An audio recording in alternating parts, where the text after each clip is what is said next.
here. And we are now live, well, live on tape, I guess. Welcome to this conversation with the elders. I think we're going to call it the Elders Roundtable, similar to the Red Table Talk, but it's going to be the elders talking around the table. And we'd like to welcome our special guest, Mrs. Lonzetta James, who is a native of Ardmore, Oklahoma. Sandy, of course, this is your mom. And Right. of course, your mom knows you, even though she may not know the rest of us very well. I did have a chance to meet your mom at the Choctaw Chickasaw conference that we had about 8 or 9 years ago. Right. And your mom is still looking great. Look at her. Look at that smile. Oh my gosh.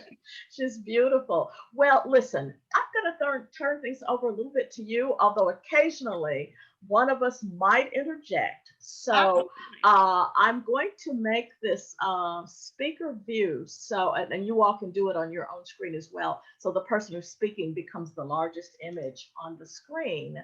But take note once in a while if some of us have a question or raise our hand, because we may have a great question that we're dying to know from your dear mother.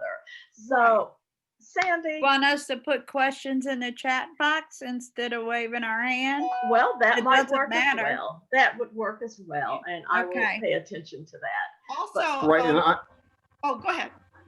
I was gonna say, since I wrote some questions, I can put those in the chat box if that will help you, and I have sort of guide that. Down.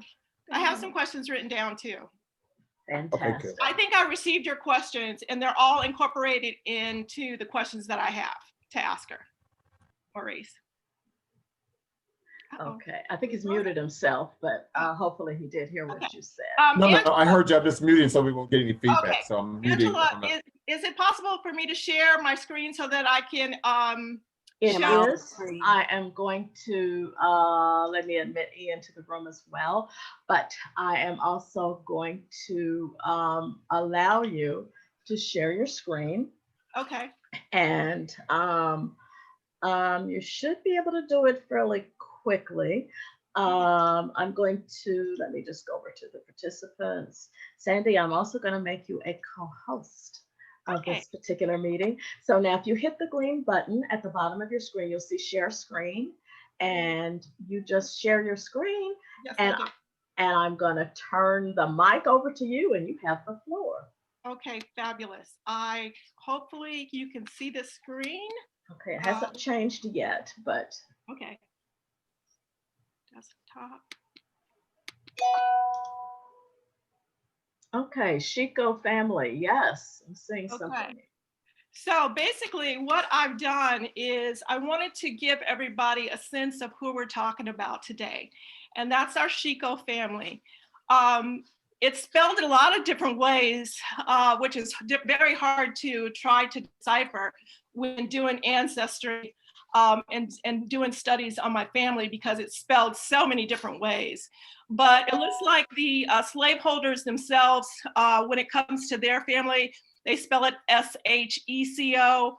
Our family happens to spell it C-H-I-C-O. But it's all the same family, and we pronounce it Chico. So Chico, like you're saying, it's Chico, okay? I'm gonna show you 6 generations in our family. This is my great-grandmother, Betsy Chico, right here. Can you see my arrow? Yes. Okay, so this is Betsy Chico. She was born about 1835 in actual Mississippi. And from what I understand, she came across about 37. So she was about 2 years old when she actually crossed from Mississippi to Oklahoma. This is her daughter, my great-grandmother. This is Angie Sheeco. Then this is her son, Frank James Gordon. This is my mother, Lonzetta James Gordon. This is me. And now this is my daughter, India Williams. Your gorgeous daughter. India was Miss California, USA. That's right. About 3 years ago. So the Sheecos have remained strong. Very good. This is a family photo. This is one of our prized possessions. This particular family photo was taken the day of their enrollment in Ardmore. So they traveled all the way from where they were living at the time, which was Yonnaby, IT. My grandfather, this is him right here. This is Frank James Gordon at the age of 2 years old. He had on a very, very Choctaw dress, as you can see, as well as my great grandmother, Angie. She also wore very, very Choctaw clothing. This is his brother, Jim Redfield. This is his cousin, Clem Redfield. This is my great grandmother, Betsy Sheeco. And this is her daughter's son, Amos Nail, Nail. Oh, okay. So that was taken again the day of enrollment. So about 1902, 1901 in Ardmore. Wow, great images. I wanted to give you guys just a little bit of idea where we're from. And when we're talking about Yonnaby, IT, Yonnaby, IT is way down here. Oh, it's on the Red River. Yes, Red River area. My grandmother was a washwoman, and apparently she took the clothes and washed them actually in the Red River, from what I understand. Yeah. So this is where they all this is where her grandfather was born, and this is where he grew up. They eventually got their land a little further over in the Hendricks area, which is near Colbert and Durant. And that was all the photos actually that I wanted to show you. So now I will start to ask Mom some questions that we have. Okay, before you do that, Sandy, if you just stop share, which will put your mom on the camera a little bit larger. Okay. Beautiful. Okay. Hi, Mom. Hi, Sandy. So give us your name again. My name is Lonzetta James Bruce Gordon, which I lately found out I was a Gordon, not a James. Yeah. Oh, okay. Yeah. That's a story. We'll tell that story at some point, but apparently my grandfather, his last name was Gordon. He was Frank James Gordon, his middle name. And James was his middle name, but for whatever reason, we're not quite sure of the actual story, but he dropped the Gordon. And her entire family grew up with the last name James instead of the actual name Gordon. Wow. Right. Amazing. Wow, Right. Wow, it's right. How do you feel about that? How do you feel about that? We never thought much about it until we got old enough for them to take us to like someone's funeral. And then we would see the Gordons, the Cheetos, everybody's name except only Daddy would be on there, Frank James. There was nothing on there about us, the children. So we kept wondering, why aren't we on here too? Where's the James? It's no James. So then we later on found out after we got grown that didn't nobody tell you guys that you guys are Gordon? And we never knew. And we got that from our cousins. They told us. My mom never told us. My dad never told us anything. So we grew up all our life being Jameses until we were grown and having children of our own. So the Gordons that are here in Ardmore are also your relatives? Yes, all of it. Okay. Yeah. Okay. Okay. So, Mom, I'm going to ask you a question. How old are you? Well, give me your favorite answer. Well, my favorite answer is I'm 39 and holding. Oh, I like that. I'm in that club. Everybody asks me, how old are you? 39 and holding. But my real age, I'm not sure because I have two birth certificates. One says that I would be 86. But I go by that I say I'm 87. When I was born there, the doctor made out two separate birth certificates. And one says 1933, one says 1934. So, anyways, I really don't know. She's somewhere at 86 or 87. We're not really sure. My sister always said, take the youngest one. Well, I would say take the original one, whichever one had the original date stamped on it. No, Yes. They both are stamped. Yeah. The same date? Yes. Oh, I mean, shit. they're We'll take both- the younger one, of course. right. Yeah, right. Take this That's younger one. what my sister says. Take the younger one. Oh, that's funny. I love it. Okay, Mom. So where were you born? I was born in Ardmore, Oklahoma, and I was born on a street called Broadway. And I always thought that I was supposed to be somebody special because I was born on Broadway. That's great. Were you theatrical? Did you like the theater?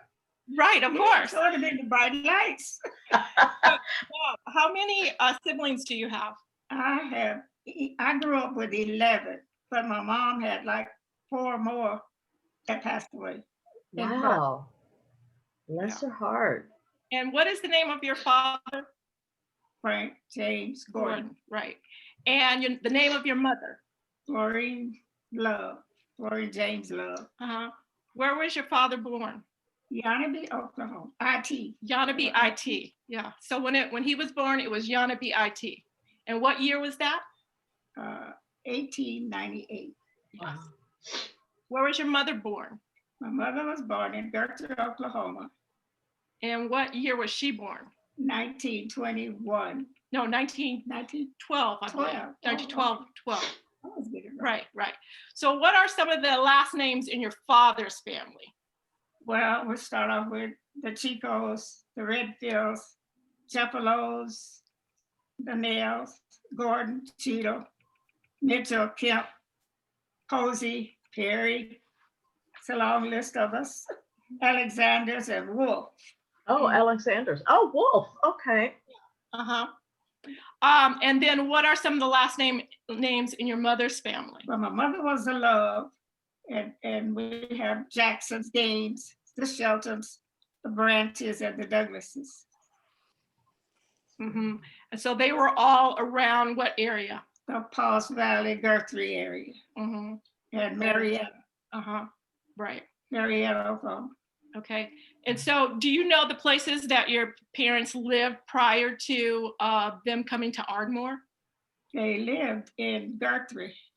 Mm-hmm. In Guthrie. And then they left, I think, and went to Marietta for a spell. And why do you think they chose to live in that area? There was family there.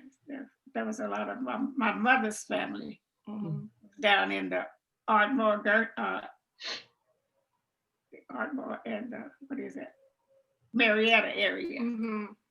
And when you went to see your father's family, where did you go? Where did you guys travel to? We go to Melbourne, to Tishomingo. We go to Hendricks. We go around through Denton and Denison, Comanche, and then we go out into Hendricks. Okay. Let's see. Did your father ever talk about like being Chickasaw or Choctaw to you guys as children? Yes, he would talk to us and tell us some funny things that happened, what games he liked, and he would sing little songs to us, and he would tell us about himself playing stickball, and they played little games where they'd throw rocks, skip rocks and things. So he played stickball. That's interesting. Yeah, he did. It was the community that he lived in was extremely Choctaw. Yeah. They dressed that way. My mom can remember, she'll tell you about that in a minute. The way some of the elders dressed, it was very much very Choctaw styled clothing for the women. And the little boys, in fact, still did play stickball in that area. Yeah. Interesting. So, did you know that you were a freedman? no. So we knew we were Indian, because we looked different, and our dad was different than the kids that were mostly predominantly in our neighborhood. When we would go places and do things, and everybody more or less thought that my dad didn't speak English because he was very, very quiet. And my mother did most of the talking, of course. And when he would try to tell us something or sing songs to us or tell us about said different words to us in his language, my mother would say, don't teach him that. Don't teach him that. They got to learn English. She wouldn't let us hear a lot of that. Do you remember any of it in spite of that? Do you have a memory of any of it? Oh, it's little weird little songs that he would sing, you know. And I told her the other day that somewhere a guitar appeared in our house. And my dad started like plinking on the guitar, and he was sitting in the corner by himself and sang these little pom-pom songs, little songs that had little different languages that we couldn't understand, but we would try to sing along with it, but we didn't know what they were, what it was meaning. Did you have a relationship with other families that were also self-identified as Chickasaw or as Choctaw? Did you have other Indian friends or playmates? No, we didn't identify with any other families that were part Indian, just the relatives. We had so many relatives. There were always someone other than our family in our home with us.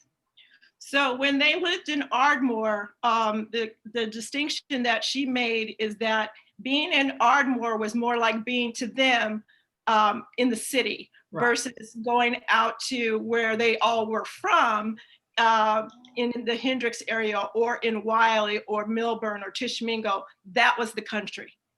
Oh, those areas, right.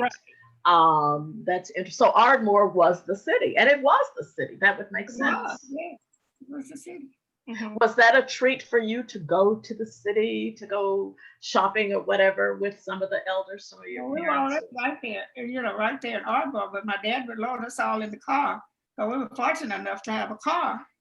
And my dad would load us in the car, and he would drive us to Tishomingo, and we'd visit some of the aunts, and then we would go on out to Milburn and visit all the gardens out there. And when we stopped in Tishomingo, it was mostly the Cheetos that were around that way. And then we would see the Gordon family and all. Oh, the Cheetos. Yes. Yeah, so we are related to the Cheetos and of course Don Cheeto. And so the Cheetos are a large family in our tree as well. Mom, let me ask you, so did you have fond memories when you went down to the country, when you went out to the country? Oh yeah, so we go down. There's a known fact that they said that Indians are afraid of ghosts. And so we would go out and we would be out at night playing, and the kids would always tell us, my sisters and brothers and me, there was a school that was way across on the hill, and they would always tell us, can you see? And we'd go, see the ghost coming? And we'd go, no, there is a ghost coming. It's coming toward us. It's a man on a horse. And we'd go, what? We would be trying to see. It wouldn't be long for a few minutes. They would jump up and run, scream, and run in the house. And we would go in the house, but we'd keep looking out the window trying to see the ghost. No, you can't see the ghost, don't watch. So we never did get to see it, but we always knew for a fact that Indians are very, very afraid of ghosts. So there were a lot of superstitions when they went back to the country area that she would tell me about a lot. So that's one of the stories, was the ghost story. And the peanuts that we'd go out, and they grew lots of peanuts around Milburn at the old home place. And we would go out and we would take little pie pans, everybody get a little pan. And we had, the city kids, we had never picked peanuts, and there were all these peanuts growing, but it had a lot of sand and dirt. So we would have to shake them. And we would put them in the pan and go over by the water and rinse them off. Go in the house, put them in the oven and parch them, and really enjoy them. So what are some of the other foods that you guys would eat when you were out in the country? Oh, lots of chicken.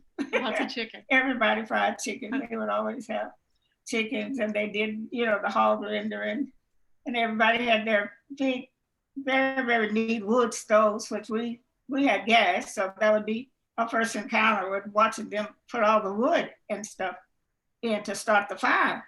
And then there were the wells, which they drew the water, which was cold and delicious. So everybody had a well out there that they actually drew the water in. Yes. for the hog rendering. My mom's family, her father and the uncles would get out there, and they would butcher hog, and it was a really big to-do, I guess you could say. They would salt the pork down, and we had a smokehouse in the area, or they had a smokehouse in the area, and the meat was, the meat was hung in the smokehouse. And actually I visited the area about 3 years ago, and the smokehouse is still there. And just walking into the smokehouse, I mean, I can't even tell you the wonderful smells in there. It was just, it smelled like a barbecue. Wow. I couldn't believe that, number one, that the smokehouse was still standing, and that it was still, you could still smell everything that was going on in there.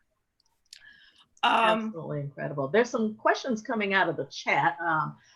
Several questions that are there. Dr. Franklin wants to know, did your mom remember anything before the move from Guthrie to the Ardmore Marietta area, which is about 150 miles away from each other? So it's quite a distance. I didn't remember very much then, because I was born in Ardmore, so, and I was the third child in the 11th gate. In the 11th group. And so. Wow. Did your family ever talk about their land allotments? Yeah, they did talk about their land allotments. As a matter of fact, I think one of the things I shared with you, you can talk about this, where Grandma Bess, where the cemetery is. Yeah. Bloomfield. You can say Betsy's cemetery. Yeah, so I was telling that to Angela the other day, is that there is a cemetery in the area where all of our family is buried, and it is called Bloomfield Cemetery, or Bloomfield Colored Cemetery, because it's very, very close to actual Bloomfield Academy. So they have a cemetery on their property. We have a cemetery on ours. Ours has been called the Bloomfield Colored Cemetery, but actually it's on our property, and was actually known as Betsy Cemetery because it's on my grandma's land allotment. So we are going to remove the sign. Yeah, so at some point we would like to get the sign changed to the correct name. Yes, absolutely. Wow, absolutely amazing. There's another question. Athena wanted to know if your mom can remember visiting with any of the Perry or Gordon relatives from Kansas City. Were any of those folks in Kansas City, did they ever come down to Oklahoma? Do you remember visiting the Perrys? People in all my family, the Gordon family and all of the relatives around Tishomingo, Melbourne, they started in like a migration to Kansas. One person went there, and then everybody went, and then their dad went. So there was a huge migration of all the families that went there, all went to Chicago. And to Chicago. Oh, okay. Not a family that started that migration to Chicago. And then I started your migration to Arizona, to the west. Right. That's how you all know some of my folks out there. So, yeah. Well, another question about food. Is there, do you recall eating tamales or any other food vendors? What is that, Lilburn? I'm not sure, or Milburn? I'm not sure. We didn't eat tamales. We ate a lot of corn, a lot of dishes made with corn. Okay. And we had sulfur corn, and my mom did fried corn. And we had wild onions that they would pick on the side of the road at the time that they would bloom. Yes. They would grow randomly in a different spot, and someone would see them. And then we had a lot of things cooked with berries. We'd have, berry pies, berry pudding, even a raisin pie, would you believe? Wow. And we had a lot of different foods. That was my dad would teach my mom how to cook the different things, because my mom didn't know. Okay. And he would always tell her, but there was always something cooking and something sweet. We had to have something sweet every night. My dad, you'll ever some cornbread. You have a question? Yes. Did you all ever have grape dumplings? Yes. Grape dumplings. Dumplings. And did you have banaha? Possibly, it's like a. They had something like that, I believe. I don't know what they actually called it.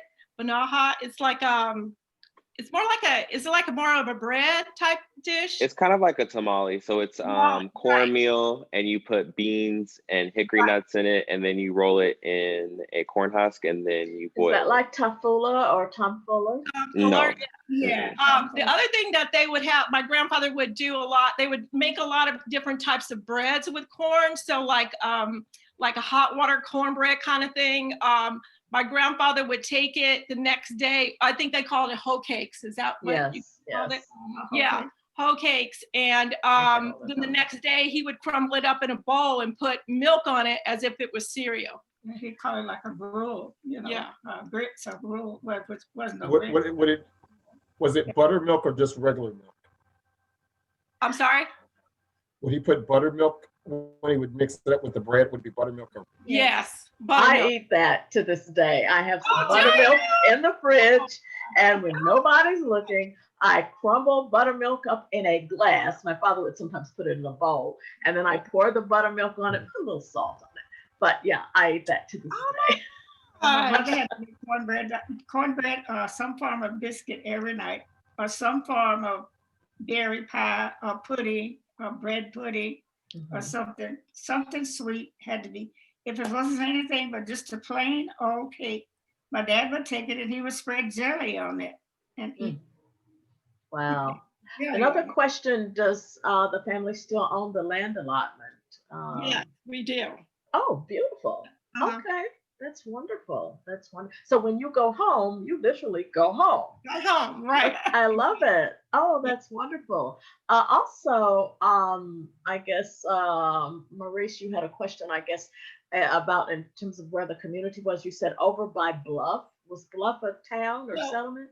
There was, in the Hendricks area, I do know of there is a bridge, and it's like a steel bridge, and it's called Carpenter's Bluff. Is that where you're talking about?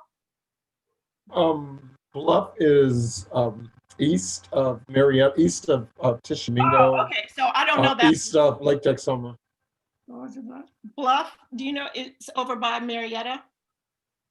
No. It's east. It's east of Durant. East of Durant. Yes, that's what I'm talking about. Carpenter's Bluff.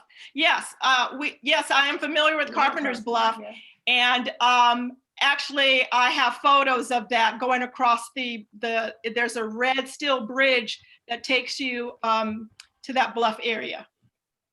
So that's south of Hugo, Oklahoma, Yes. and close to the Red River. Correct. Right. There are lots of people from Ardmore that came from Bluff, and that was also Bluff was where the depot was. Okay. So I do know that's- that my mom will talk about that too, that the railroad came into that area. And many of my relatives, actually, the men worked on the railroad. Mom, tell them about my grandfather's brother, my Uncle Joe. Yeah, Uncle Joe came to Oklahoma with them and working with the railroad, and the men worked very, very hard in long hours. And he worked there so long, and some accident happened, and he had both legs cut off up to his knees. And by the time we grew up, we were little kids, and we would always see him just walking on these little nubs until the government eventually bought him some legs. Oh. Which he never wore. He wore about 2 times, and he'd have them hanging in the bedroom. And if we'd go in there to see the legs, we would run out and scream because he was out there with walking on the nubs, and the legs were in the house, which he never wore. But he was working on the Katy Railroad when that happened. There was an accident, and both of his legs were cut off from the knee down. So the Katy Railroad and the Katy Trail that ends in Dallas. Right, that's correct. That's correct. Wow. Mom, can you tell us a little bit about, so since we're talking about food, the women in food, tell them about how they would start cooking, like. Oh, they would get up like very, very, very early in the mornings, and everybody else would be in bed, and they would get up and actually go out and kill chickens. They could wring the necks off the chicken and clean them and cut them up.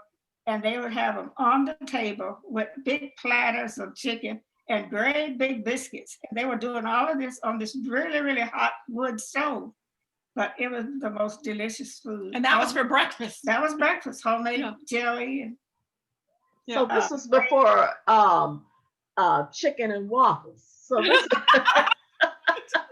Chicken and waffles. no, these were big, as they called them, big fish biscuits. wow, that's great. Oh my So, goodness. and so tell them about Aunt Zora's house. He was talking about her wood stove, but tell them So about Aunt I Zora. told her that every time we would go around, Aunt Zora had a tiny little house. That was my dad's aunt. And she was a tiny little lady. She must have been maybe 5'4".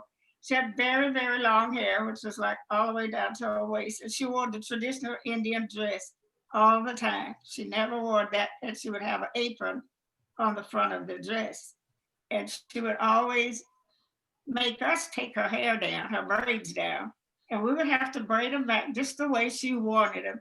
And she would give us leather strings, show us how to tie the leather strings, wrap them and tie the strings on each braid in this way. But when we would get ready to go, so when we go to the house, we would always say, oh, we're going to Aunt Zora's house. As soon as you open the door, you could smell the wood stove. We would say, oh, you can smell the wood stove. Because we were growing up with gas. So we didn't know that much about the wood stove. So but when we would get ready to go, she said, you kids walk over there and stand. And she had this great big piece of brush that she had made into a broom type thing. And my auntie would start at the door. And She had no grass. No grass in the yard, just dirt. And she would brush and sweep this all the way out to where we were and make sure she brushed back and forth around the door area. And when we would go off someplace and come back, my auntie would say, stand here just a minute. And we would stand. And she said, I gotta see who came. And she would watch the tracks, the foot tracks. And What did she mean by that? So-and-so being here, old man so-and-so being here. It would be like two different sets of tracks. And she could tell us exactly who had walked up to her door. Can you give us the surnames of Uncle Joe and Aunt Zora? What were their full names? Yeah. Uncle Joe was Joe Lee Hopkins. Okay. And Aunt Zora was Aunt Zora Ryan. Were they Dawes and Rollies? Were they on the Dawes roll as well? Joe was not. He was just a little bit too young. He wasn't quite here yet. But Aunt Zora was on there. Aunt Zora Ryan. Okay. Wow. So Terry asked a question about your mom attending Douglas.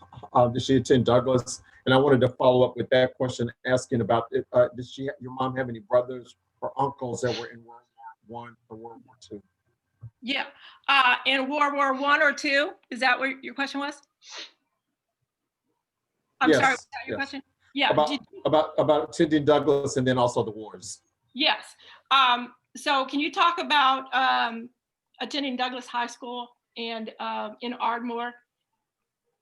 Yes, I went to Dunbar first. I don't know if you're familiar with Dunbar, the elementary school. I went there, and then you must know, you know Dunbar? Yeah. So I stayed there till I was in the 6th grade. And then in the 7th grade, I went to Douglas. And I went there from 7th through 12th. And everybody knows dear old Douglas High. And what did you do when you were at Douglas High? What? Oh, I started out being a majorette when I was in the 8th grade. Oh, you were a majorette. She was the majorette. Yeah. And then I got to be the drum major of the band. And when I was a junior in high school, I got to be the drum major for 2 years. In my junior year and my senior year, I led the Ardmore band. Wow. Are there pictures from that time period? That is fantastic. So I think that's why my legs are wore out now. It tells on me since I'm old. Oh, that's great. Then after I did that, I graduated from Douglas and I went to Langston. And I stayed up at Langston University for a year. I left there and came back and got married. Okay. And I came to Arizona and I was a stay-home wife for a little while because my husband told my dad he could take care of me in the manner I was supposed to be taken care of. He told my dad he would never let me work until the children were up some size, and my mom and dad had migrated to Phoenix by that time. So then I started to work at a bank. So I went back to school at Mesa Community to pick up some more classes in finance. And that was in the 70s. So did you have any brothers that went to the war? That Yes, was the other question. I had two brothers. My oldest brother, Harvey, and my brother, Bobby. And my brother, Harvey, came back. He got drafted out of high school in the World War II. And when the boys were pulling him out of high school and they were like 15, 16 years old, my brother was like 16 and he got drafted and put in the Marines. And he stayed in the Marines and he worked with the medic group. And then when he came back, he went to school at Tulsa, Oklahoma. They were paying for them to go take a trade or whatever. And he took a trade, learned plate glass and all that kinds of stuff. So there's a question of why did you guys move to Arizona, Mom? My husband's family, when I married him, I stayed to finish the semester at Langston before I left and he came on. His uncles all had migrated to Arizona in the 40s. And this was in the mid 50s when I went up there with him after I had been to school for a while. And that's where he had gone and got a job in Arizona. So that's how we migrated. And then after I got there, my dad came to visit, and my dad had always suffered with asthma very, very bad. And the doctors had always suggested a dry climate for him. And when he came to Arizona to visit me after I had had a child, and he came and stayed a couple of weeks, he fell in love with Arizona. And he never had an asthma attack while he was there. Wow. And he went back and kept saying, I'm going to move back. And I kept saying, he can't move back and bring all those kids because it was like 8 of them still left at home and my mom. So, but some kind of way they did it. They came to Phoenix and they bought their first home there. Mom, I wanted to, since we're talking about illnesses, let's talk about some of the illnesses in the early days that you guys remember. Do you remember your dad having any special remedies that you guys used, whether you're in the country or when you were in Ardmore? Well, when we were in Ardmore a lot, my dad would always, my mother said, instead of taking us to a doctor, my dad had to try out all the remedies first. And that's what she would always be upset with him.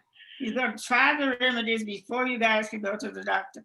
And I was known to have a lot of headaches. So my dad would take me and lay me on the couch in the living room. And he would come with a leather string. And he would tie this leather string around my head. And then he would sit there and rub my head or rub my temples for a while. And it wasn't long, I was asleep. When I wake up, the headache was gone. And then what about the broomweed? Oh yeah, and he'd always give us a lot of teas. We would have broomweed tea, or he'd rub a lot of poultices on us. We'd get a lot of mutton and all kinds of stuff rubbed on us, and hot cloths put on us. Sweaters, he would put us into there, like going in the sweat lodge as the Indians do. My dad would put us under heavy quilts and sweaters until whatever. Oh, speaking of sweat, putting you under the quilt, what did he do to the babies when they cried? Oh, when the babies would cry, you know how the Indians always smoke, and they think that the smoke will calm them down and do all this stuff. So when I went home the first time, and I took my son, and we had got off the train, and we were sitting there, and my baby wouldn't go to sleep. So my dad got up and said, "Give me the baby." So he had this big chair he sat in all the time because he had the asthma, and he would sit up a lot of nights. So he got the baby, and he said, "Now you go back, give me his blanket, and you go back to bed." So my dad took the blanket, and he kind of tented it over the baby, and he lit his pipe, and he sat there. Everything Smoked was the peace baby. and quiet. He smoked the baby, and then my mother came in and said, "You can come pick up the baby and put it in the bed, and now your daddy smoked it to sleep." That's what he would call smoking the baby. So he would smoke the children till they went to sleep. Excuse me, what was he smoking in that pipe? Exactly. That's my question. You know what? When they went when they would go into their houses or into their teepees, they did a lot of smoking, and they would smoke a smudge or do all of this stuff because they thought it was a healing thing. The smoke. Did they ever burn cedar? Did they burn cedar? No, I don't remember cedar. Yeah, maybe.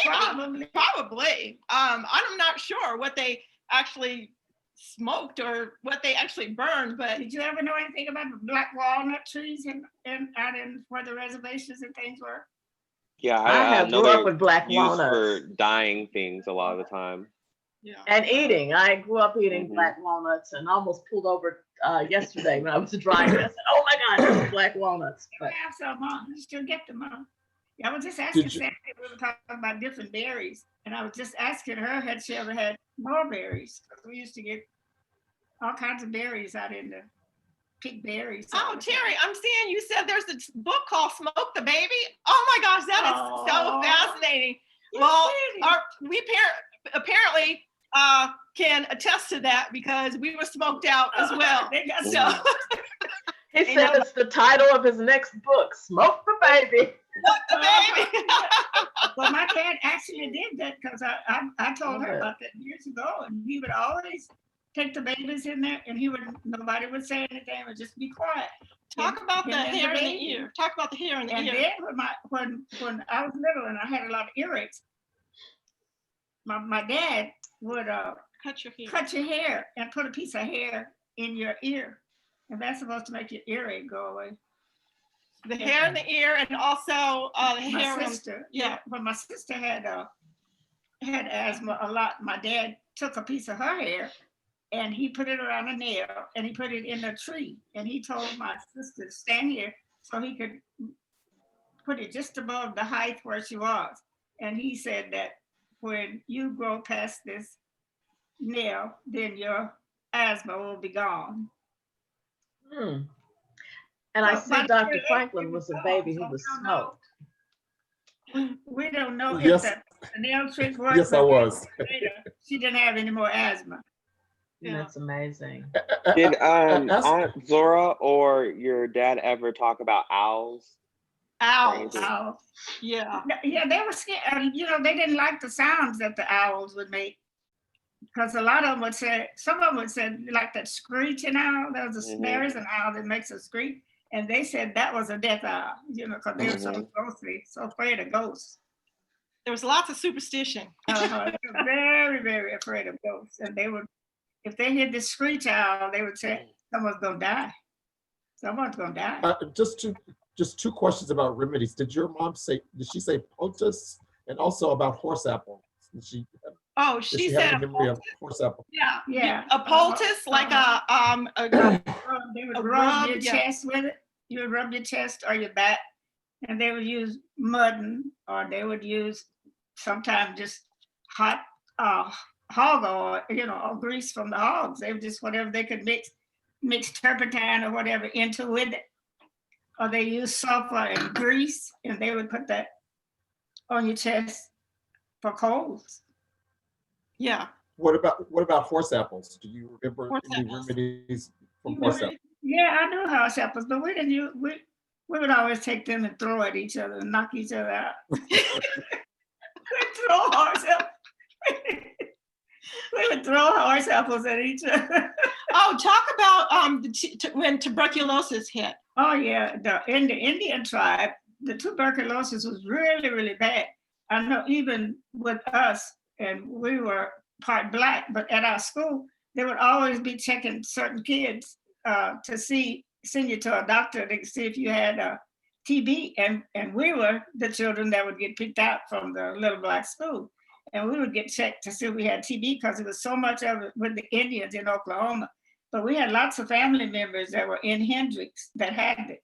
And they would tell them, if we send you to the hospital in Texas, they can probably cure you. But nobody chose to go. So everybody, my uncle had a room built onto their house. So we'd always call that the sick room or the TB room. And everybody would had a big iron bed in there, very, very clean room with a couple of chairs with the cane bottom in them. And she would have the person in the bed, and they would wait on the person there. And they would go out and tend to them when they get the really, really bad coughing or breathing spells. And then they would feed them there, and they would just lay there. My cousins, like 17 and 18, young people till they died, because they didn't want to leave the parents. They didn't want to go to Texas.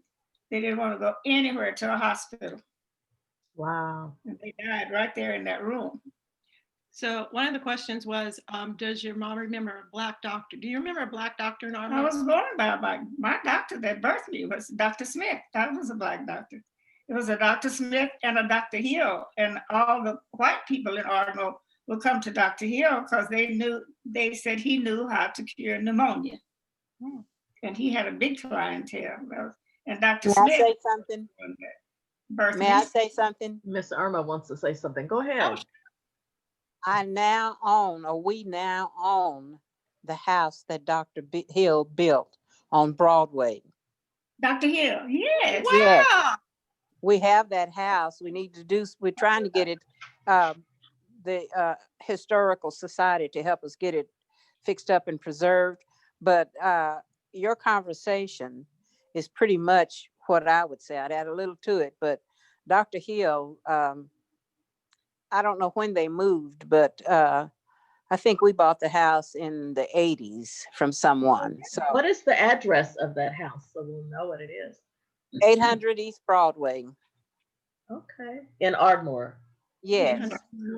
Yeah. And what was your address? I don't remember. No. What was your address on First Avenue? First Avenue? 418. And we lived at 601 first. 601 First Avenue Southeast. And then we moved to 418. I don't know if she remembers where the Mount Zion Baptist Church was. Yes. Over here, right there. We lived right across the street from Mount Zion Baptist Church.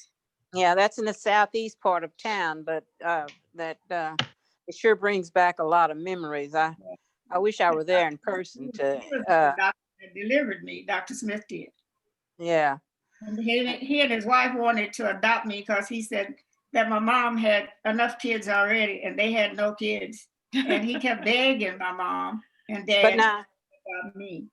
you said Dr. Hill and Dr. Smith, but Dr. Hill, when we got the house, it was from it went from several people, but Dr. Hill was the name that was on it, not Dr. Smith. So I guess Dr. Hill.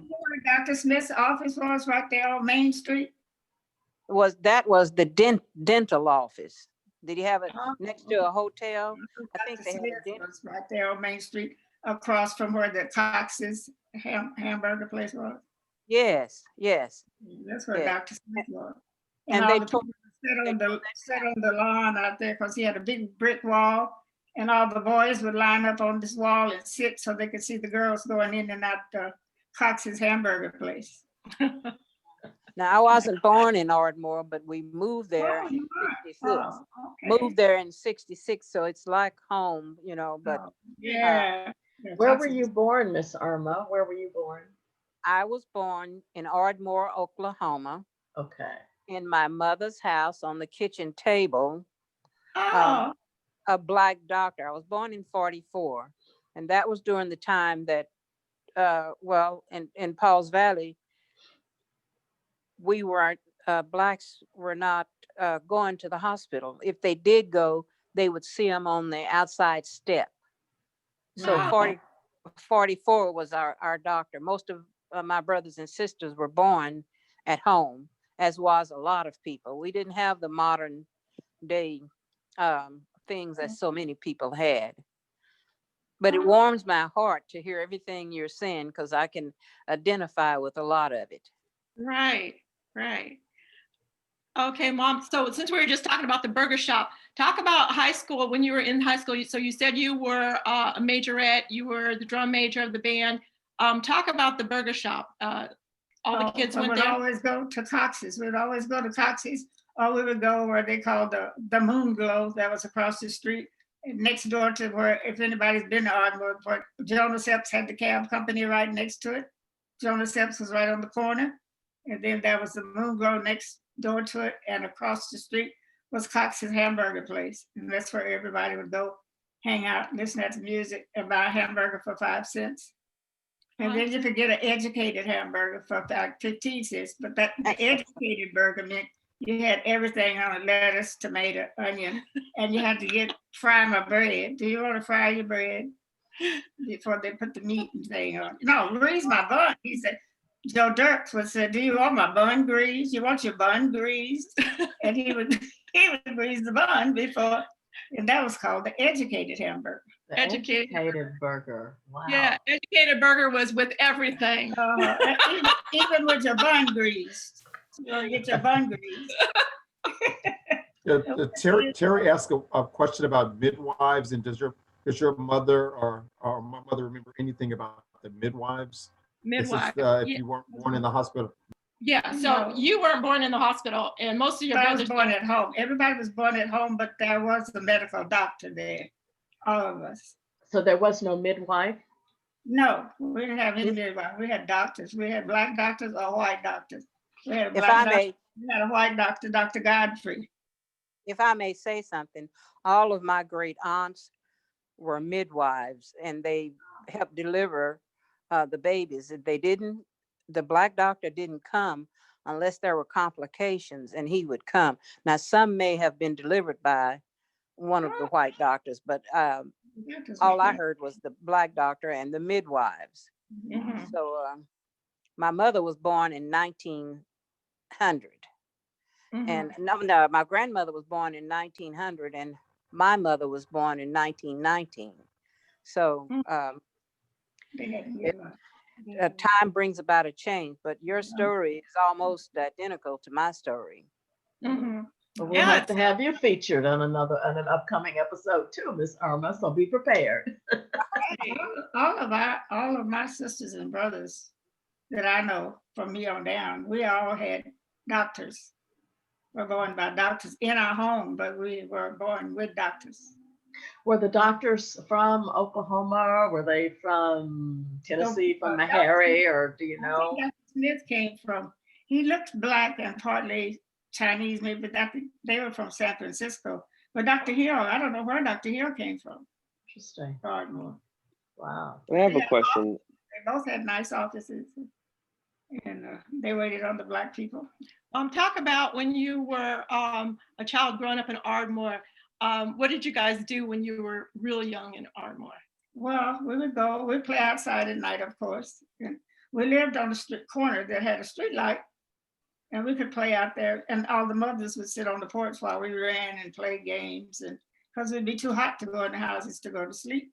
And then in afternoons when school was over, we'd all go to Dunbar School and skate around because there's a lot of cement there. And we'd take our skates and our skate key and go up to Dunbar and skate there in the afternoons. Then, So for you, that would be like you were walking down the hill from Mount Zion over to Dunbar, because that was down the hill from you? was down the hill? Yeah, when you go down the hill, we'd have a good time. We'd go down the snow on the hill, at the hill in the back of the school. We'd slide down in the snow too, into the street. Right back there where the American Legion place was. Yes. You remember My that? goodness. Oh, I know. It's still there, but it's not. Yeah, you could slide down that hill, but they put apartments or something back there now, I think. Have the Mount Zion apartments, or Dunbar apartments behind the Dunbar School. Well, on our way home, when we'd be walking home from school every day, you might remember this too. We would walk home from school every day. We would be on our way, and we'd have to go down the sidewalk from Main Street. We'd walk from Main Street out to First Avenue, which was all the way, and there were houses, Frank Patton and all these different people, the Childs, they lived in these houses all the way. And Mrs. The librarian lady, Miss Gray. So we'd walk down the street all the way home, and all the way down, all the housewives would have the doors open, and you could hear Stella Dallas on the radio. Yes. Every housewife would stop to hear, every housewife stopped work at that time in the afternoon. And all we remember was hearing that little drudging song that Stella Dallas music came over it on the radio when it would start to come on. It had that one little, and we could hear it all the way. For those who don't know, can you tell people what Stella Dallas was? Yeah. So tell them about what Stella Dallas was. Stella Dallas was soap opera on the radio. Soap opera on the radio. Oh yeah, it was just like a soap opera on the radio. And my mother had this Philco radio sitting on the table, and she would get home and she'd have her chair right in front of the Philco radio, sitting there listening at the story. And my brother says, now, he doesn't even like to hear about that music because he can hear it when we walk all the way. That's beautiful. Everybody's mother that had a radio listened to Stella Dallas.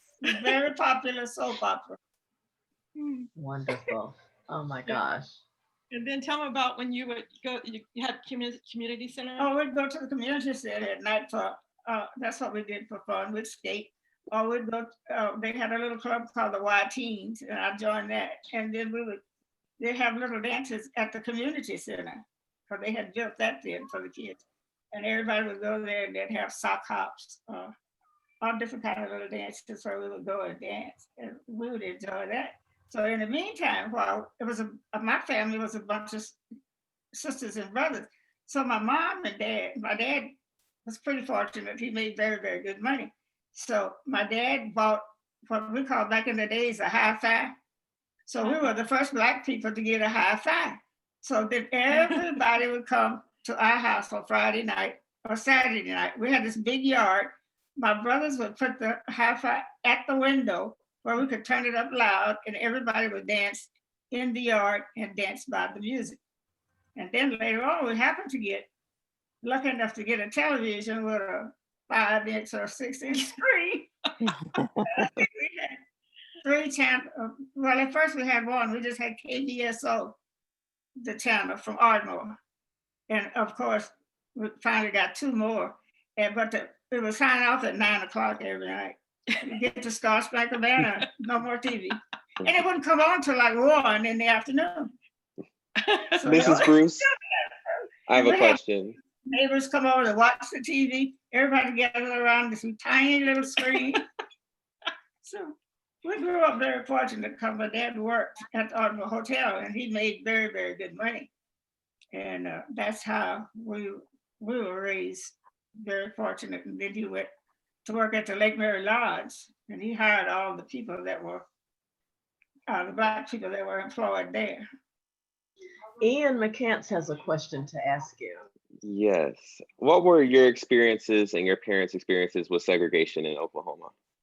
Well, a lot of my friends in Oklahoma always said that they experienced segregation, but we lived downtown in Ardmore.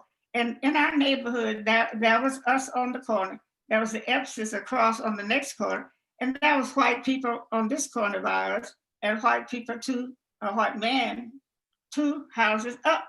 So we never did experience where kids would get called nigger or get thrown at. And we were just downtown and we would do things downtown. So I never. I tell all of my friends that I grew up with, I was never called a nigger or black.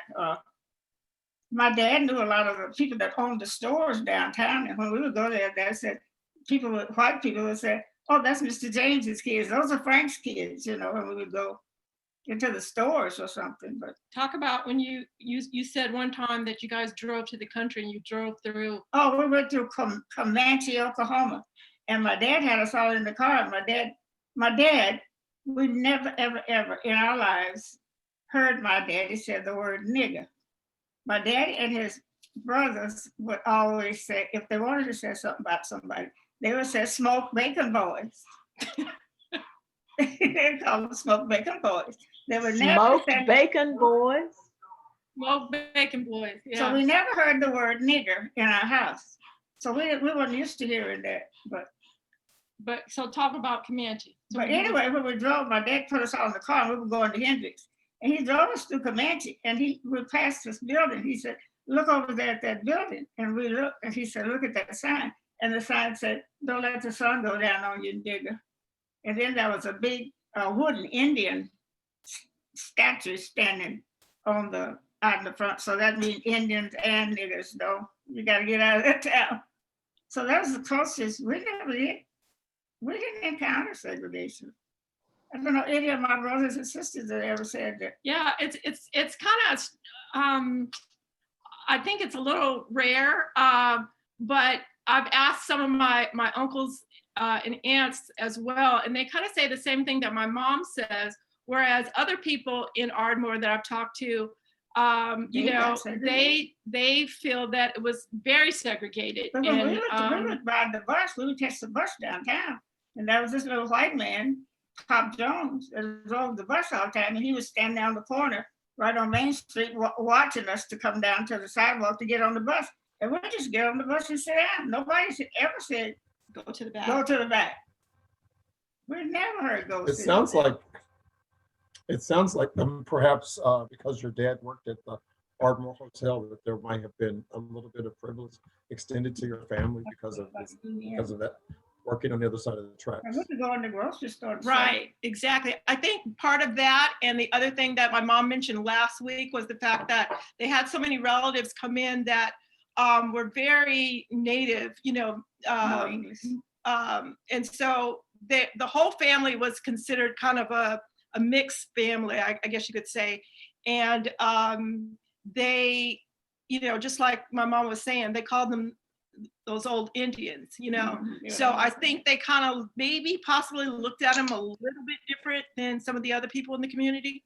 Yeah, even the black girls would say, well, you're gonna walk in the rain and your hair is not gonna curl up, but I'm not gonna get kinky, but our hair is gonna, and look at your hair. They would kind of mess with me all the time. And my sister, we had long hair. And of course, there's always jealousy with girls. Yeah. Yes, I have a exactly. question too. Was there a difference that your parents ever talked about, or that you ever noticed between Black people who had lived in Oklahoma when it was Indian Territory, and between Black people who have moved to Oklahoma from other places in the United States, like Arkansas or Texas? So the Black people that lived in Oklahoma, that were from there, did you guys see a difference between those that came in that weren't from the state? Well, you know what? We didn't see a lot of differences because growing up, they built the air base in Ardmore, and it was called the Ardmore Air Base. They built it out in Gene-Autry. So there comes this influx of people from everywhere and kids coming in with them to go to school. So we never felt all of that kind of stuff. It was people coming from everywhere just all at once after the base came. And they had to build more housing and find places for them to come. And then they told me that, I don't remember, but they said back in the days there was what they called the CC camp, and that brought in a lot of people. After the war was over, they had to get jobs. So they started jobs and they made the CC camp in Ardmore. This was the Civilian Conservation Corps. Yes. And also you talked about even during the days of the war, a lot of airmen and things like that came into town, right? Yeah, that's when I told you they built the base. Yeah.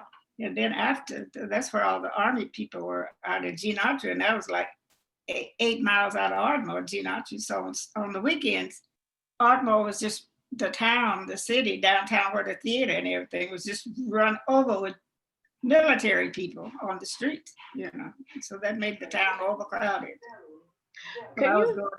My dad would talk. I'm sorry. Can you talk a little bit about some of the ones that you referred to in the family as the old Indians, and just your memory of them, and as well as I guess your relationship with them? The ones, these would be your grandparents? Yeah, the grandparents and some of the older adults like Smith, Uncle Smith. Uncle Smith. Yeah. Well, my dad's father, we first met him, he came from, I guess he has to be 8 or 9 years old, and he came from Atoka, Oklahoma. Oh, Atoka, yes. Did you know about Atoka? Oh, no, I'm very familiar with it, but not from experience, but in terms of research in the area. In a little town called Atoka, Oklahoma, and he came and he said that he was my dad's daddy. And when we saw him for the first time, he was dressed like really nice in a nice 3-piece suit with the vest like they wore, and the boots with the buttons on the side of his boots. And he had nice, beautiful curly hair, and he looked like a little Indian man. And he looked like my dad and my uncle Ishmael from Tishomingo. They looked alike, and he would come to visit us, and we see him a lot. Then we had another uncle, Uncle Smith, and my Uncle Jimmy, when he would come to town, and he would ride the bus. But by the time he'd get to the Negro part of town from the bus station, and he would get there, stop at the pool hall, and he would try to tell the people he was looking for Frank James.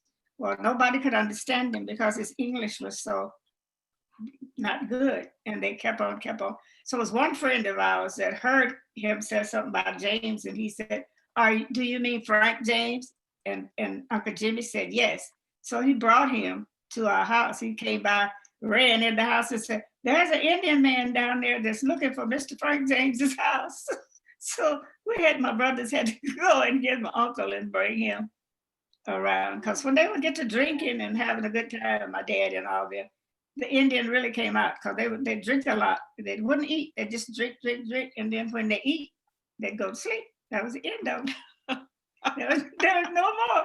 But they could come in on the weekends and stay with my dad. And they would have a good time. They'd drink, eat hamburgers. They loved them. Were there any women who would travel with them, or any aunties who also either spoke? There's some a family, like my Aunt Zora's son and his wife, and he would bring his family. And then we have a couple of, just the men would come and stay for a little while and try to find work. And they would stay with us till they could get a job. And then they would maybe go back and get their daughters. So some of them were just single, or they would go back and get, but we've always had someone coming in to live with us until they could get up on their feet. Because my mother used to wake up my brothers many nights and say, you got to get on the pallet or go get on the couch in the living room. Uncle so-and-so, cousin so-and-so. So they would have to go sleep on pallets until we always had someone there. Somebody said, who made the home brew?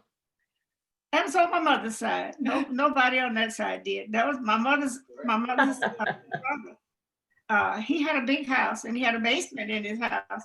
And he would make the home brew, and we would be upstairs in my aunt's. She had a beauty shop in the back of her house, and we would be back at the end of the house, and we could hear this pow, pow.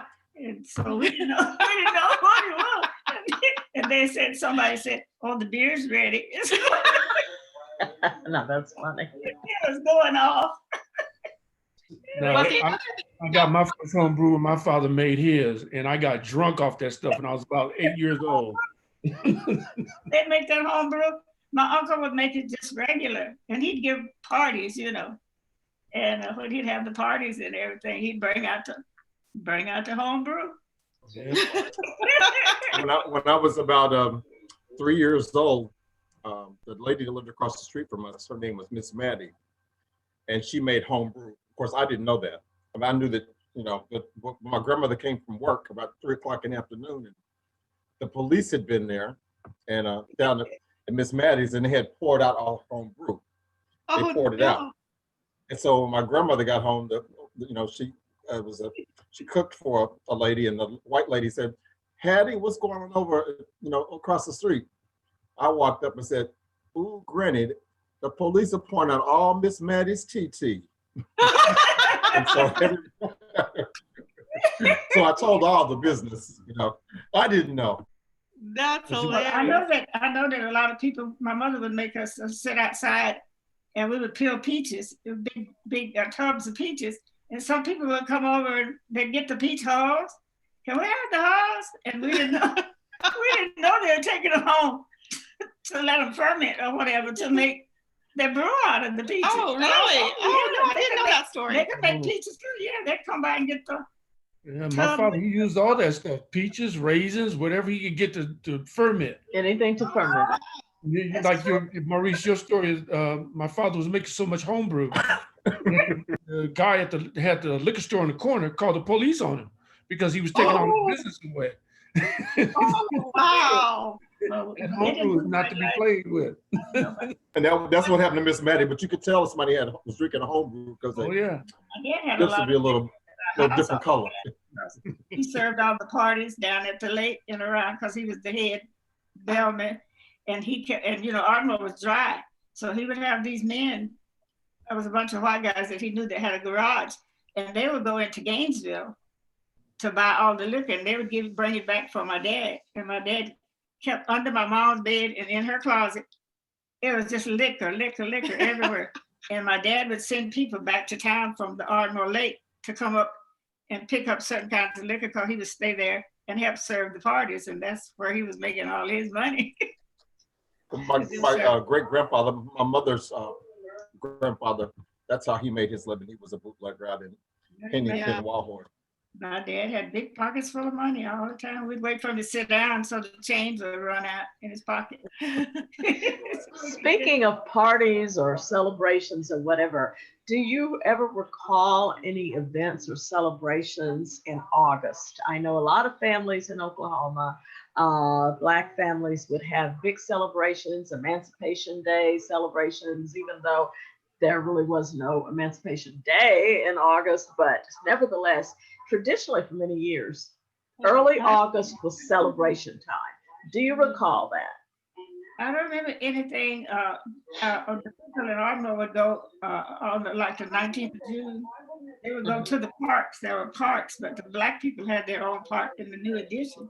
Okay. And my mom had so many children, she would go, but she would pack up big, nice sandwiches and Kool-Aid and everything and fix for us, the kids and chits and stuff. And we would go out and take our blanket and we'd sit down and watch the ball games and things on the. So you all celebrated Juneteenth and not necessarily the August celebrations. Okay. Wow, interesting. Amazing. Was there any story, excuse me, in the family that talked about, and I think you mentioned it maybe last week, about the Trail of Tears or the journey? Didn't you mention that the other day? Did people talk about the Trail of Tears, the old folks, if they ever talked about it? Yeah. Did you? No, they didn't. They actually didn't talk about it in her They never family. did. No. Okay, it was another family. Maybe that was Athena's family. Somebody Yeah. mentioned. I think there was somebody in our family that passed away. Now they said that passed away on that trail. Mhm. Yeah, Terry found that. Right, we posted it recently, a few months ago in our group online. My dad would never hardly tell us about, really, really hard times that they had. Because his mother died when he, I guess, must have been about 16.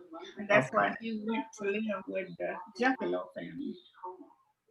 So he got to get this with all of them. Wow, this is wonderful. Any other questions? This has been fantastic. Yeah, I think, let's see, so if I can go back, Mom. So let's talk about your migration to Phoenix. So we talked about that a little bit. Yeah, totally. But once you got to Phoenix, in the next few years, so many people from our— Oh, yeah. Everybody that graduated from Langston came to Arizona to get a job teaching school. There was a lot of people, a lot of people that came. All the Lockheed family, I'm sure. What's his name? Terry. The Lockeys from Ardmore. That's interesting. So there was a large migration of Langston graduates who ended up in Phoenix area. Funeral homes. The Lackeys, Lackey, Terry. Yes. The Lackey family. The Lackeys. They had a grocery store. Yeah. Unmute yourself, Terry. All the migration came. Oh, and the Humdies and Ratliffs. Did you know the Humdies? Yes. Yeah, we know the Humdies. Yeah, because my cousin is married to one of the Humdies. Yeah. The Ragsdales. Ragsdale. Let's see who else. There's so many people from Ardmore that came out to Arizona. Nash, yeah. Berries, the Berries, all the Berry family, Jackie Berry. Yeah. Wallace Crooms, the Crooms, everybody came. Oh, that's So the Ragsdales are from out around Hennepin and Wild Horse. That's where the Ragsdale and Grant family came from. That was one branch of the Ragsdales, because there was another branch up in Muskogee, part of the same funeral home, Ragsdales. And they were free people in Crawford County, Arkansas. And then they migrated to the territory and planted themselves there. And of course, now they're all the way out in California as well, which is very interesting to see. Anytime in the country. Texas also. My dad sent Ragsdale out there to pick them up. They bury everybody. Ragsdale did. Yeah. Does your mother remember the love connection? She mentioned love at the beginning of our conversation, and I was curious about the Love family, because there are Loves in Paws Valley, but and she mentioned Paws Valley, but the family names that she mentioned in Falls Valley. Could she talk about those families or her recollection of them? Yeah. So Mom, can you talk about the Granny's family in the Loves? So you knew some of the Loves that you knew. And Frank, my auntie. Yeah. And Frank. My uncle. My mother had a brother and a sister. And my mom's dad died when she was 2 years old. And they said his name was May Love. And they said he was very, very good, almost like a veterinarian, that every white person wanted him to come and take care of the animals when they were ill. But he worked so much outside that he caught the pneumonia. And he passed away from that. And his father was Simon Love, who also was known for his veterinarian skills. And Simon, he spoke Chickasaw, from what we understand, and traveled to Washington, I believe, with some of the, when they were doing some of the treaties, I believe. So Simon was somebody that was well respected in the Chickasaw Nation. So from there, like I said, Simon's son was May Love, and then May had my grandmother, Florine Love, and Cecil Love. They were related to, let's see, some of the Loves out there, Mom, where in Paws Valley, or Marietta or Guthrie. Oh, she can't think of them right now. I'm lost for words. That's okay. This is great. I love, Wow. Anyway. But that connection sounds pretty adjacent to the Loves in Paws Valley. Yeah. There was a Dr. Ben Love. Ben Love. That's my mother. That was my mother's relatives. That yeah. was her uncle's son. Yeah. So Uncle Ben. Yeah. Ben was the son. Yeah. He was like a brain surgeon or something. He was very. Oh, he died with something with his brain or something. I remember him. My mother could probably speak on that, but but Dr. Ben Love did die very young. He went to Meharry and was a professor at Harvard. But he did die very young, but his sons are still alive between St. Louis and Florida. Oh, wow. They were very smart. And you said you knew Marzie Douglas, huh? You knew Marzie. Yes, ma'am. Marzie Douglas. Yeah. Do you remember Marzie? Yes, ma'am. We lived across the street from. We lived exactly across the street from Marzie. Wrens. Did you know any of the Wrens? Yes, I know the Wrens family as well. There's a Virginia Wrens. That's my family too, on my mother's side. The Wrens and the Loves. Well, the Wrens are still in Paws and still in Ardmore. Oh, okay. Yeah. Oh, no. There was a Virginia Wrens that lived in Paws Valley as well. Yeah, Virginia Wrens. I think. Because I hear about her all the time. Mother was Virginia or Wrens or Warren that lived in Paws Valley. Yeah, I remember. She was a Wren, I believe. And then there was Theophilus Wren and Cyrus Wren. They called him Sugar. He got killed by someone after he got out of high school. They left. They moved and went to California, though. You know. I mean, Do you all have any family stories about the Civil War? Civil War. Do you remember anything about the Civil War? No war stories.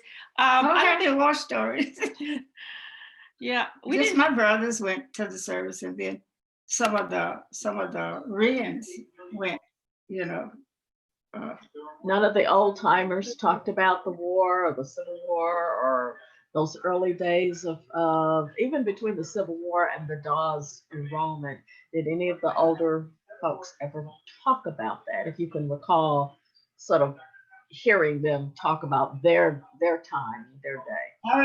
I do remember though, when I was a little girl, when they had the area wardens would come around. If the siren would go off. Right. Make sure there was no lights burning in your house. Right. That's World War II, I think. Right. Yeah. Make sure that we had the lights in case the Germans were listening. You wouldn't have the lights burning in your house. So I remember that part. And also, one of the questions came up last week too. When there was rations, you guys never really were affected. We weren't affected because we had such a big family, and then everybody in the country would never use their stamps. So all the sugar stamps and the flour stamps and all the stamps and everything, they would bring them to my dad to town for my dad to use. So my dad would buy groceries and stuff and take out there for them. And we never had to worry about rations. It was fun. And of course, people grew their own food as well. They grew their own food. People had gardens. Right, they grew their own food. So my grandmother had such a big garden, and also with the lands out in Tishomingo area at Milburn, and also Hendricks, they would bring food to those in the city. My dad would take all the feed, all the food, everything for the cattle out there. The horses and the cows and the pigs and all that. My dad would take the food. Like every 2 weeks, he would go down and carry food and stuff to them. Oh, wow. So Terry, you knew Theophilus. You did. Oh, Did you know Sugar, Cyrus Red? His brother, Theophilus' younger brother. Theophilus used to come to my house all the time, especially when my father was making homebrew and having dominoes. Dominoes, okay, right. Dominoes and Bid West on a Saturday night was always happening at our house. Okay, so everybody from Oklahoma, which I didn't know at the time, would show up at the house. But I would hear the stories they were talking about, and it only resonated with me later on when I started doing research that everybody that came to the house was from Oklahoma, and I did not catch on until later on. Terry, this is Oakland? You're talking about Oakland, right? No, this was growing up in Watts. Right, in Compton. Yeah, Compton. They lived in Compton. In fact, he worked with my father for a time. A lot of people that came to California at the time got on to the Parks and Rec department because my father was there earlier, and he just got people jobs as they came in. You probably knew Robert Adair and Barbara Adair. I know Barbara Adair. My aunt and uncle. Well, they came to California right behind my father. A lot of people did that. And again, I didn't realize all of this stuff was happening until later on when I started doing research. That's what they do. Yeah.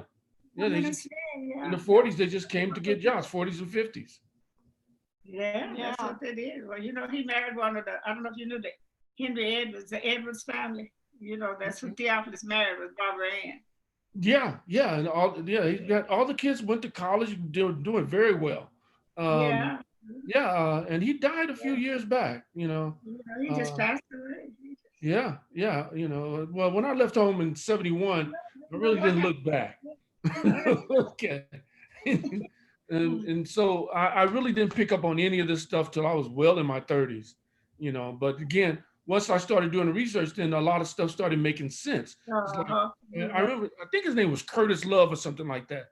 And he came to the house one day and he looked at my father and said, "Man, what are you trying to be uppity? You even came out to California and changed your name. You used to be a Ligon in Oklahoma. Now you're a Ligon." So it was stories like that you kind of reflect back on, in that I was getting all that history, but I really wasn't thinking about it as history because, that was Oklahoma, that was them, and it didn't really pay me any attention because that was grown folks talking. Well, Lincoln Ragsdale and Jackie Berry, they were the people from Ardmore that could tell so many funny stories. Well, the Berries, that's, my sister Wanda June, right? Wanda June Alexander, Wanda June Ligon. That's my sister. Okay, that's her people, Berries, that moved to Arizona. Yeah. Her mother, I think, was a Berry. Jimmy Berry. Yeah. And Dilly Berry. Yeah. They all moved to Phoenix. Yeah. Exactly. Yeah, they moved to Arizona. Seems like it was in 69 or 70. Yeah. From Ardmore. Every time he stood down, he would bring somebody back.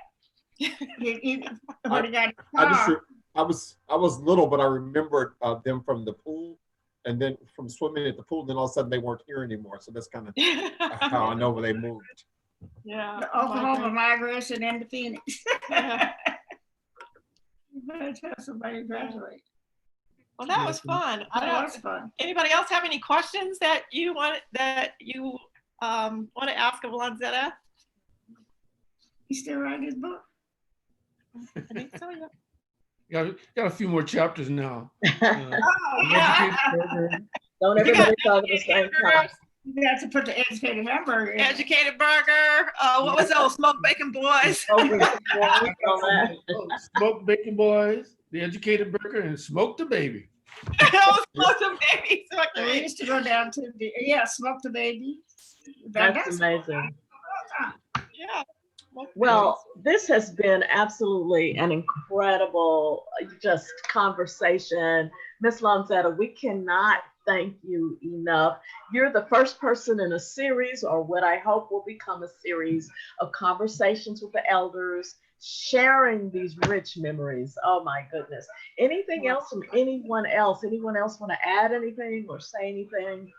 Yes, I just want to thank you for coming and speaking with us, and I made you these earrings. Oh, aren't you sweet? I so they will be in the mail for you.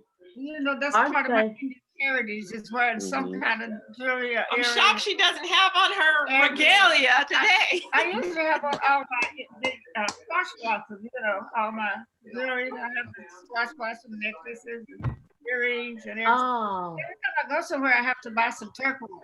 But and I always buy turquoise, and I have some stones and some bracelets that my husband had. Well, Ian made these. He's a beader. I'm also a beader, so I can appreciate the work that goes into that.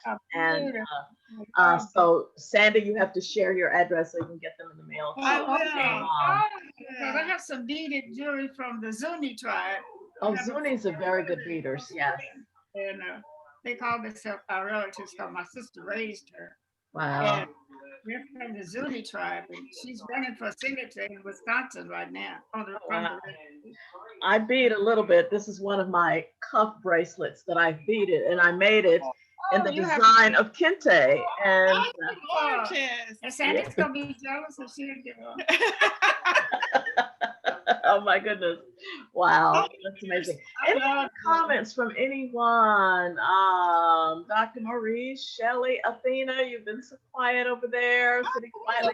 How I felt. I am just, you know, you were giving me a connection that I didn't have. And so I am just in awe. Thank you for sharing.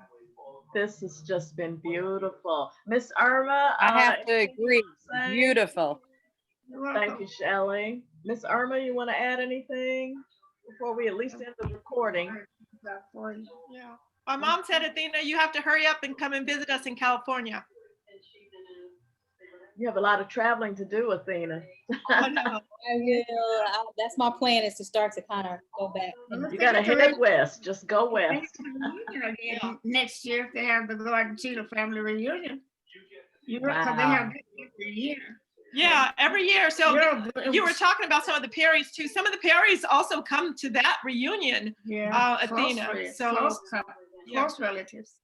So make sure you post that stuff for us, Sandra. What's that? Say, Terry? Make sure you post that information when the reunion is going to happen. Oh yeah, I should. I can make a trip to Oklahoma myself. Okay, yeah. It was like so they have them different places every year. So there's a reunion committee, and the committee decides where the reunion is going to be. This year, it was actually supposed to be Kansas City, right? It was supposed to be Kansas City. Last year, we went to Ardmore, which was great. About 500 people. Yeah, it was about 500 people there. So it's the Cheetos. It's everybody that the Cheetos, Gordon Mitchell's, Perry's, Pickens, yeah. So a lot. I can get in the door now. I got Pickens. You got Pickens, huh? I got some Pickens. Yeah, Cheetos, Camps, yeah. So, wow. Well, I'm going to end the recording, but I'm not going to end the meeting. So, but thank you, Ms. Lonzetta, again.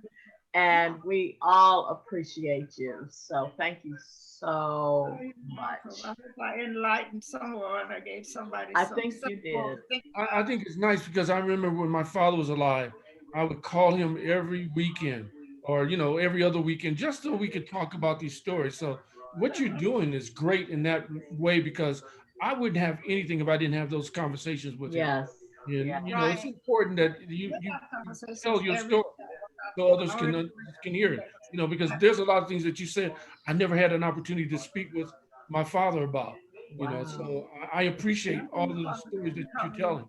Well, we appreciate Terry, that. do you So. remember that? And- Terry, do you remember that story my mom just talked about? She said, do you remember when she told you that her father, she remembered your father because your father used to call her his dream boat. Well, I didn't want to embarrass her. Such a cute little girl, you're gonna make a really, really beautiful woman. And he said, you know what? You're my little dream boat. And he always comes, and I always run. I say, here comes that man that calls me his dream boat. It was a good thing you ran, because, you know, we are charmers, okay? Uh-oh, here we go. Thank you all so very much.